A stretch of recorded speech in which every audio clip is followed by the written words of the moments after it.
Assalamualaikum warahmatullahi wabarakatuh.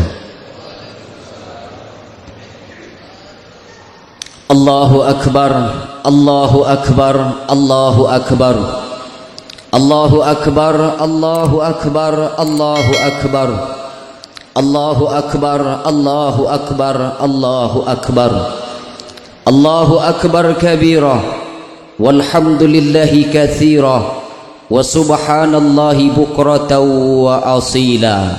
Allahu akbar walillahil hamd.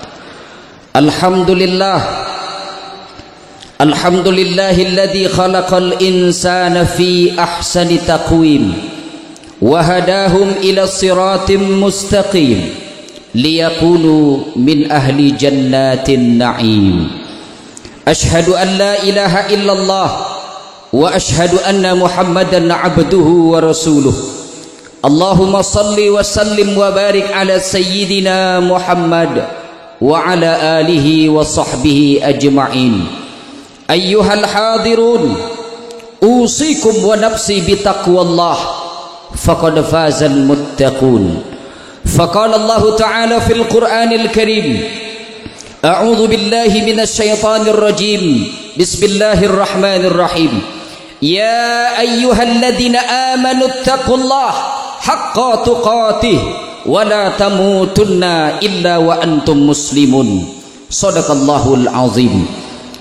Hadirin sidang jamaah Idul Adha yang dirahmati Allah Subhanahu wa taala.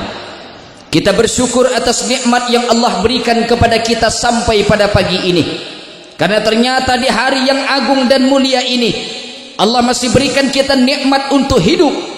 Allah masih berikan kita nikmat sehat, dan yang paling istimewa Allah masih titipkan nikmat istiqamah, masih ada nikmat iman dalam diri kita. Inilah kelak salah satu nikmat yang mampu menjauhkan kita dari azab Allah Subhanahu wa taala. 3 nikmat besar Allah berikan kepada kita pagi hari ini. Lalu pertanyaan besar, bagaimana cara mensyukuri nikmat yang Allah berikan itu? Ini yang disebutkan Allah di dalam Al-Quran. A'udzu billahi minasyaitonir rajim. Bismillahirrahmanirrahim. Inna a'tainakal kautsar. Allah berikan kepada kita nikmat yang besar. Bagaimana cara mensyukuri nikmat yang besar itu? Fasholli lirabbik. Dirikan salat Id. Salat sudah kita dirikan, tapi selesai salat ada tinggal satu perintah lagi. Wanhar, berkurbanlah. Salawat dan salam kepada Sayyidina Muhammad sallallahu alaihi wasallam, seorang nabi dan rasul yang sangat dimuliakan dan dicintai oleh Allah Subhanahu wa taala.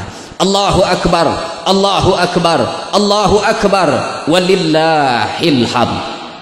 Hari ini 10 Dzulhijjah, umat Islam di seluruh penjuru dunia yang jumlahnya lebih dari 1,7 miliar sedang beridul adha.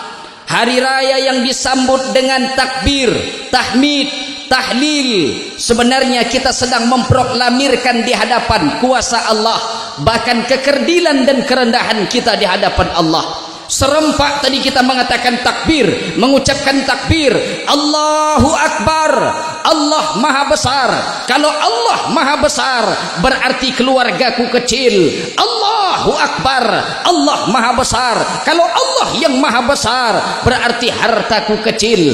Karena ucapan takbir bukan sekadar gerak bibir tanpa arti, tapi juga butuh pengakuan di dalam hati. Maka momentum lewat khutbah Idul Adha, kita akan memetik hikmah terbesar dari Idul Adha itu.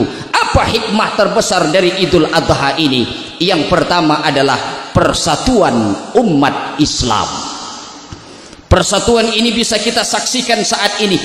Lebih dari 3 juta umat muslim hari ini berada di tengah kota suci, melaksanakan ibadah, menunaikan perintah Allah dalam berhaji. Di sana kita lihat lautan manusia itu membuat panorama yang sangat menakjubkan, memenuhi angkasa. Disitulah kita baru sadar, saudaraku yang dirahmati oleh Allah Subhanahu wa taala. Di sana tidak dibedakan, semua serempak membaca talbiyah, labbaik Allahumma labbaik, kami datang memenuhi panggilanmu ya Allah, labbaik la syarika laka labbaik, kami datang memenuhi panggilan-Mu ya Allah. Tidak ada sekutu bagi-Mu ya Allah. Innal hamda, segala pujian, wan ni'mata, segala kenikmatan, laka wal mulk, dan segala kekuasaan milik-Mu ya Allah. La syarikalak, tidak ada sekutu bagi-Mu ya Allah. Kita saksikan mereka yang sedang berhaji saat itu, pakaian mereka sama. Sejak miqat, pakaian mereka sama, 2 helai kain putih, warnanya putih seperti kain kapan pembungkus mayat, tanpa terkecuali. Mereka tidak dibedakan mana pakaian yang muda dan yang tua, mana pakaian yang terhormat dan yang awam, mana pakaian yang cukup makan atau kurang makan, mana pakaian yang bahagia dan yang sengsara. Semua sama, mengucapkan talbiyah yang sama, pakaian yang sama, berangkat dari tempat dan waktu yang sama, dan akan tiba pada waktu dan tempat yang sama pula. Islam sedang mengajarkan saudaraku, kalau hari ini di kampung halamanmu engkau bersaudara karena sedarah, kalau di kampung halamanmu engkau bersaudara karena satu suku, satu bahasa, Allah sedang ajarkan lewat Idul Adha. Saudaraku yang dirahmati oleh Allah, ada berusaha yang lebih hebat, saudara yang lebih dahsyat, lebih dari sekedar darah dan bahasa. Apa dia? Bersaudara karena la ilaha illallah Muhammadar Rasulullah. Allahu akbar, Allahu akbar, Allahu akbar, walillahil hamd. Hikmah yang pertama, kokohkan persatuan umat Islam.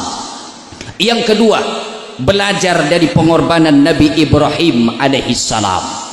Nabi Ibrahim alaihissalam adalah seorang nabi yang dinobatkan menjadi Khalilullah, kekasihnya Allah. Namanya tertulis, namanya termaktub 69 kali di dalam Al-Quran. Bahkan namanya dijadikan nama surat di dalam Al-Quran. Apa maknanya saudaraku yang dirahmati oleh Allah subhanahu wa ta'ala? Tidak lain saudaraku, tadi solat yang lain kita membaca iftitah, yang kita baca itu apa? Tentang Nabi Ibrahim alaihissalam, sifatnya Nabi Ibrahim alaihissalam. Di masa Nabi Ibrahim itu diklaim oleh orang Yahudi. Orang Yahudi mengaku bahwa Nabi Ibrahim adalah orang Yahudi. Orang Nasrani pun berkata demikian, Ibrahim itu adalah orang Nasrani. Tapi Allah bantah itu di dalam Al-Quran. A'udzubillahi minasyaitonir rajim.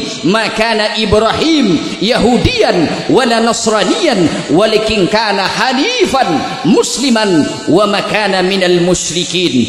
Perhatikan ayat ini saudaraku, garis bawahi ayat ini saudaraku, hafal ayat ini saudaraku. Allah bantah Nabi Ibrahim itu bukan orang Yahudi, Nabi Ibrahim itu bukan orang Nasrani, tapi dia punya sifat, kata Allah dalam ayat ini. Apa sifat Nabi Ibrahim yang pertama? Hanif. Dia lurus, dia condong kepada kebenaran, dia tidak condong kepada anaknya, dia tidak condong kepada istrinya, dia condong lurus kepada kebenaran. Musliman, sifat yang kedua setelah hanif, musliman, dia berserah diri kepada Allah. Dia tidak berserah diri kepada hartanya, dia tidak berserah diri kepada ayahnya, tapi musliman, dia berserah diri kepada Allah subhanahu wa ta'ala. Bukankah ini yang kita baca dalam iftitah saudaraku yang dirahmati oleh Allah? Wajjahtu wajhiya lilladzi fataras samawati wal arda hanifan musliman. Kami lurus, kami condong kepada Allah dan kami berserah diri kepada Allah. Dan hebatnya lagi, nama Nabi Ibrahim kita sebutkan 4 kali dalam setiap salat kita. Kama shallaita ala Ibrahim wa ala ali Ibrahim wa barik ala Ibrahim wa ala ali Ibrahim. Penyebutan nama Nabi Ibrahim sampai 4 kali dalam salat kita, bukan sekedar terucap di tepi bibir, di ujung lidah, tetapi memetik hikmah pelajaran lewat ujian dan pengorbanan Nabi Ibrahim alaihissalam. Begitu juga dengan sosok istri Nabi Ibrahim, namanya Hajar, seorang istri yang melahirkan anak. Nama anak itu Ismail alaihissalam. Dia besarkan anaknya di satu lembah. Begitu kata Al-Quran, askantu min dzurriyyati, aku tinggalkan anak keturunanku, kata Nabi Ibrahim, di dalam satu lembah. Biwadin ghairi dzi zar'in, tidak ada tanam-tanaman, tidak ada tumbuhan. Inda baitikal muharram, dekat rumahmu Baitullah. Tapi ternyata ibu Nabi Ismail alaihissalam suaminya nabi, anaknya juga nabi, tapi dia bukan perempuan biasa, dia perempuan yang hebat, tidak menangis apalagi mengeluh. Di saat Nabi Ibrahim di saat Nabi Ismail alaihissalam yang masih kecil menangis sekuat-kuat tenaganya karena kehausan, ibunya Hajar pergi naik ke atas bukit Sofa mencari air. Ia pantau, ia lihat sekelilingnya tidak ada tanda-tanda air. Dia turun, dia naik ke bukit Sofa, tidak membuahkan hasil. Dia turun, dia naik ke atas bukit Marwah, dia lihat sekelilingnya tidak ada juga tanda-tanda air. Mengeluhkah seorang ibu yang beriman ketika naik ke bukit Sofa, turun naik ke bukit Marwah? Ternyata dia tidak mengeluh, dia tidak bunuh diri karena dia sangat beriman. Dia seorang ibu yang maha dahsyat. Dia turun, dia hampiri Nabi Ismail yang masih kecil itu, yang masih saja menangis dengan sekuat tenaganya.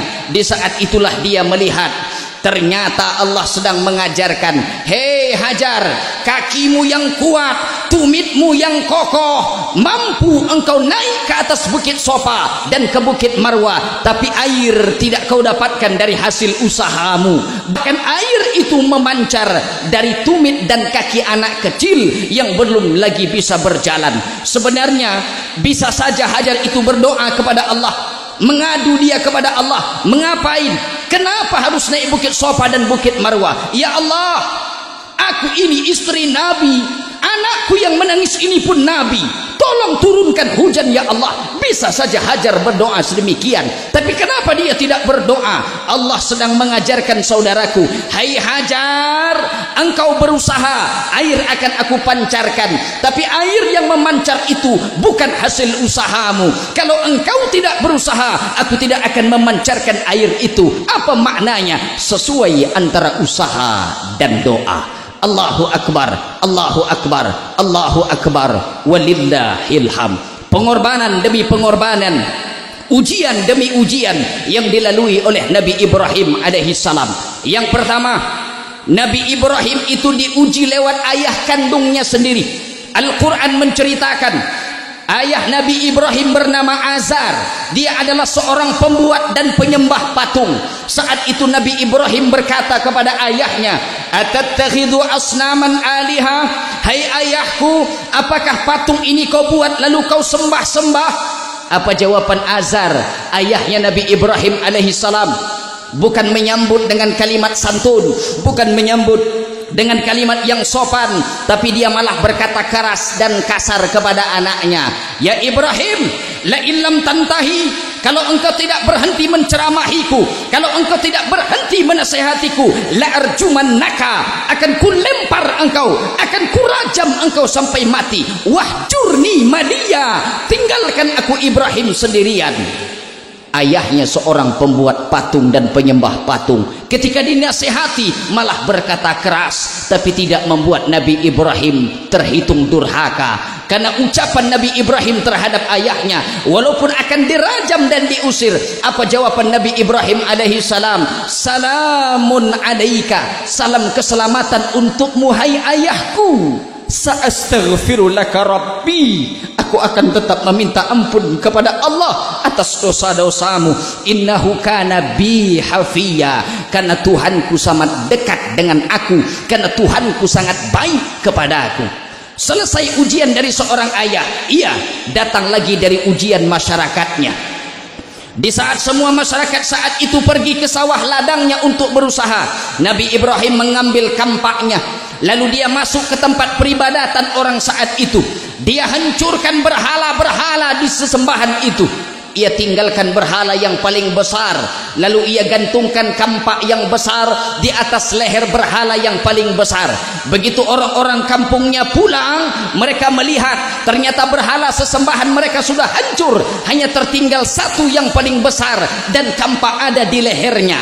Saat itu mereka bertanya kepada Ibrahim, a anta fa'alta hada bi alihatina ya Ibrahim? Apakah engkau yang melakukan ini terhadap Tuhan-Tuhan kami hai Ibrahim? Apa jawaban Nabi Ibrahim saat itu? Nabi Ibrahim menggunakan ilmu yang digunakan oleh Nabi Ibrahim adalah ilmu hilah. Nabi Ibrahim berkata, bal fa'alahu kabiruhum hada, yang melakukannya adalah berhala yang paling besar ini, yang menghancurkan berhala kecil itu adalah berhala yang besar ini. Kalau kalian tidak percaya, tanyalah dia, fas'aluhum in kanu yantiqun. Tanya dia, apa dia bisa berbicara. Nabi Ibrahim sedang mengajarkan saudaraku yang dirahmati oleh Allah, hei orang-orang kampungku, kalau berhala Tuhan yang kalian sembah itu tidak bisa menolak mudarat kepada dirinya, bagaimana mungkin dia menolak mudarat dan mendatangkan manfaat kepada kalian? Ayahku yang membuat patung, patung itu tidak bisa melihat dan mendengar, tapi kenapa kalian sembah? Tapi dasar orang kampung berdebat dengan otak, kalah. Mereka menggunakan kekuatan otot. Bakar Ibrahim, Nabi Ibrahim dibakar. Harapan mereka, Nabi Ibrahim hancur menjadi debu. Tapi Allah berkata lain, mukjizat turun, kuni bardau wassalaman ala Ibrahim. Di tengah gejolak api yang dahsyat, Nabi Ibrahim keluar dalam keadaan kedinginan dan diberikan keselamatan oleh Allah.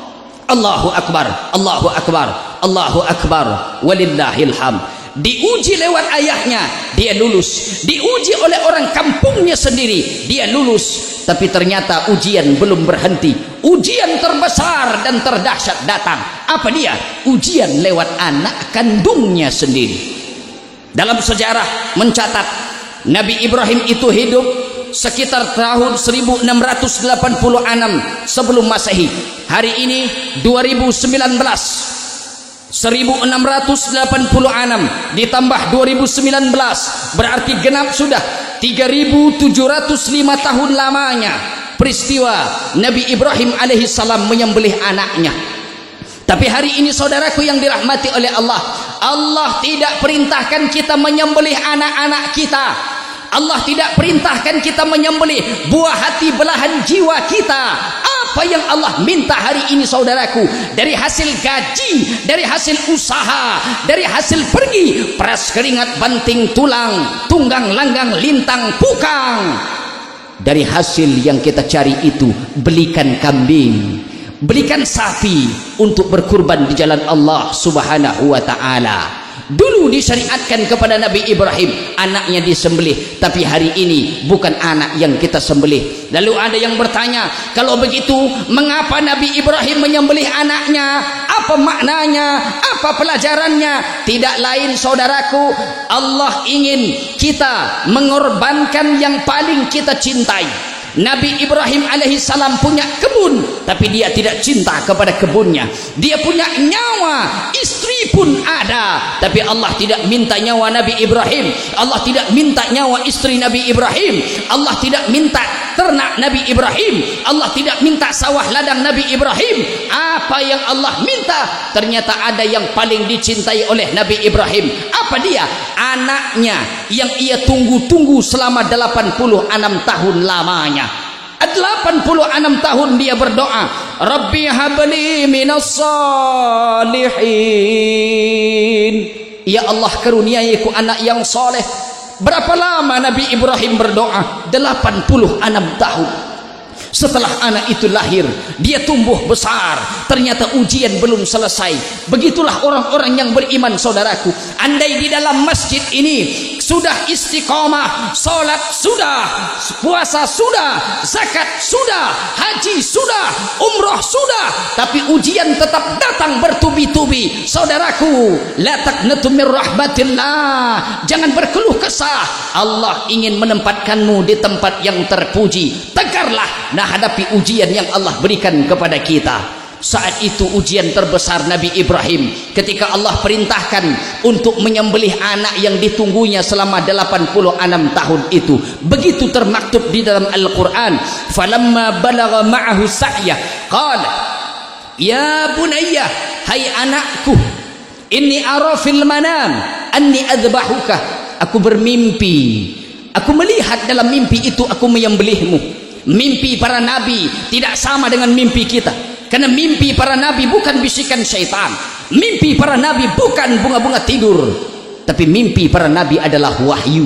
Ketika wahyu itu datang, ia sampaikan kepada anaknya. Perhatikan panggilan Nabi Ibrahim, sosok ayah kepada anaknya. Dia tidak panggil waladi, hai anakku, tidak, tapi dia panggil ya bunayya, hai anandaku. Begitu juga dengan jawaban Nabi Ismail terhadap ayahnya, ya abatif'al ma tu'mar satajiduni insyaallah minas sabirin. Kalau memang Allah wahyukan aku disembelih, wahai ayahku, laksanakan apa perintah Allah subhanahu wa ta'ala, insyaallah. Dia tidak berkata sombong. Nabi Ismail tidak sombong, dia berkata insyaallah engkau akan dapati aku menjadi golongan orang-orang yang sabar. Begitu dia akan disembelih, Nabi Ibrahim menyembelih anaknya. Apa pesan anaknya Ismail alaihissalam? Wahai ayahandaku, ketika nanti menyembelihku ayahandaku, telungkupkan wajahku ayah, jangan engkau tengadahkan, karena aku khawatir kalau wajahku menengadah engkau tidak akan tega menyembelihku. Tolong ayah, jauhkan ibundaku dari anak-anak kecil sebayaku, sebab kalau ibundaku melihat anak kecil sebayaku, dia akan menangis teringat kepadaku. Duhai ayah, sampaikan salam takzim, salam hormat kepada ibundaku, agar dia tetap istiqomah, sabar dalam menjalankan perintah Allah subhanahu wa ta'ala. Perhatikan jawaban Ismail alaihissalam, seorang anak yang soleh, membuat ayahandanya sendiri terpukau dengan jawaban itu. Tapi ketika pisau yang tajam yang sudah diasah, hampir saja pisau itu memutuskan leher Nabi Ismail, tapi Allah firmankan wa fadainahu bidzibhin azim. Allah ganti sembelihan itu dengan kibas yang besar. Inilah akhir dari cerita 3705 tahun yang lalu. Allahu akbar, Allahu akbar, Allahu akbar, walillahil hamd. Begitulah kehidupan Nabi Ibrahim alaihissalam, penuh dengan pengorbanan, penuh dengan ujian. Dan ujian terberat saat itu adalah ujian dari anaknya sendiri. Diuji lewat ayahnya, dia lulus, tidak membuat dia durhaka. Diuji lewat masyarakatnya, dia lulus, dia hancurkan berhala, dia ajarkan Allah yang esa. Ia diuji lewat anaknya, dia tetap lulus juga dengan perintah sami'na wa ata'na. Begitu juga kita hari ini saudaraku, ujian, cobaan datang silih berganti menghampiri kita. Saudaraku yang dirahmati oleh Allah, Allah ingin menempatkan kita di tempat yang terpuji. Allah ingin sedang melihat kepada kita seberapa besar pengorbanan kita terhadap ujian Allah subhanahu wa ta'ala. Dulu ujian terbesar Nabi Ibrahim diperintahkan untuk menyembelih anaknya, tapi hari ini saudaraku, Allah tidak minta nyawa anak kita. Yang Allah minta adalah hasil ruko kita, hasil bisnis, hasil dagang, hasil sawah ladang, usaha dan gaji. Kita belikan kurban, kambing dan sapi untuk mendekatkan kepada Allah subhanahu wa ta'ala. Maka pagi hari ini, siapa yang diberikan Allah kelapangan rezeki, berkurbanlah. Ramai kita dalam masjid ini, sesak penuh masjid pada pagi hari ini. Siapa yang paling mulia di antara kita di dalam masjid ini? Apakah yang paling banyak hartanya? Bukan. Harta tidak dibawa mati, malah pertanyaan menjadi ganda. Hartamu dari mana dan engkau habiskan kemana? Tidak terbayang saudaraku yang dirahmati Allah, kalau hidup di dunia engkau dieluk-elukan orang, dipuja-puji orang, disebut orang hartawan, digelar orang jutawan, tapi ternyata di akhirat kelak ketika Allah berikan catatan amal itu kita ambil lewat tangan kiri. Begitu catatan amal dilihat, sampulnya saja sudah dosa. Buka, kata pengantarnya dosa. Buka kembali, daftar isinya dosa. Buka kembali, bab per bab isinya dosa. Bahkan penutup dari catatan amal itu pun dosa. Dikelar engkau manusia agung, jutawan dan hartawan, tapi hartamu tidak menolong di hadapan Allah. Maka itulah orang-orang yang amat sangat merugi di hadapan Allah subhanahu wa ta'ala. Berkurbanlah. Allahu akbar, Allahu akbar, Allahu akbar, walillahil hamd. Kesimpulan yang dapat kita petik, pertama, umat Islam adalah umat yang punya persatuan luar biasa. Kalau di sini persatuan kita karena kita sedarah, karena kita satu suku, satu bahasa. Hari ini Allah ajarkan kepada kita ada persaudaraan yang lebih dahsyat, yaitu persaudara karena la ilaha illallah Muhammadar Rasulullah. Kesimpulan yang kedua yang dapat kita petik hari ini, hari nahar, hari kurban. Yang punya kelapangan rizki, berkurbanlah, karena kurban salah satu cara kita untuk mensyukuri nikmat Allah dan mendekatkan diri kepada Allah Subhanahu wa taala. Kesimpulan terakhir yang bisa kita petik, dan ini adalah kesimpulan yang maha dahsyat. Belajar kita dari keluarga Nabi Ibrahim alaihissalam, bagaimana menjadi seorang ayah yang punya badan yang tangguh, iman yang kuat menghadapi ujian dan cobaan dari Allah. Bagaimana agar istri yang solehah, istri yang tangguh, istri yang kuat tidak menangis, pantang menyerah dalam membesarkan anaknya demi di jalan Allah Subhanahu wa taala. Begitu juga dengan seorang anak atas didikan orang tuanya soleh, ibunya solehah, lahir anak yang soleh. Anak yang soleh diberi makan lewat rizki yang halal. Barakallah li wa lakum fil Qur'anil azim, wa nafa'ani wa iyyakum bima fihi minal ayati wa dzikril hakim. Fataqabbala minni wa minkum tilawatahu innahu huwal ghafurur rahim.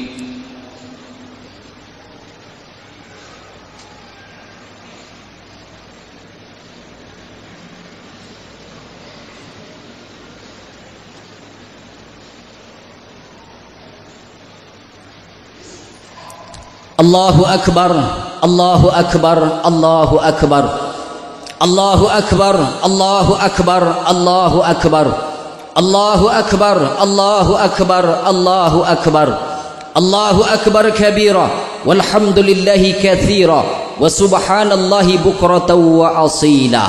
Alhamdulillah, alhamdulillahilladzi ja'ala likulli syai'in sababan fa'atba'a sababan wa anzala ala abdihi kitaban ajaban fihi min kulli syai'in hikmatan wa adaban.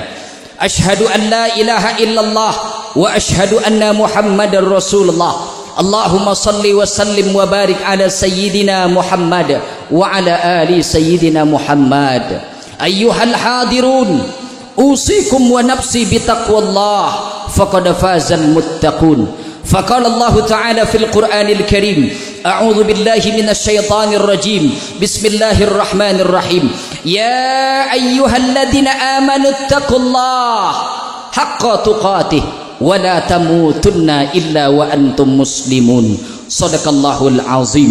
إن الله وملائكته يصلون على النبي يا أيها الذين آمنوا صلوا عليه وسلموا تسليما. اللهم صل على سيدنا محمد وعلى آل سيدنا محمد كما صليت على سيدنا إبراهيم وعلى آل سيدنا إبراهيم وبارك على سيدنا محمد وعلى آل سيدنا محمد كما باركت على سيدنا إبراهيم وعلى آل سيدنا إبراهيم في العالمين إنك حميد مجيد. اللهم اغفر للمسلمين والمسلمات والمؤمنين والمؤمنات وتبع بيننا وبينهم بالخيرات في الحياة وبعد الممات. اللهم اجعلهم حجا مبرورا وسعيا مشكورا وعملا مقبولا والتجارة لن تبور. اللهم ارزقنا زيارة بيتك الحرام وزيارة قبر النبي صلى الله عليه وسلم. ربنا ظلمنا أنفسنا وإن لم تغفر لنا وترحمنا لنكونن من الخاسرين. ربنا آتنا في الدنيا حسنة وفي الآخرة حسنة وقنا عذاب النار. والحمد لله رب العالمين. السلام عليكم ورحمة الله وبركاته.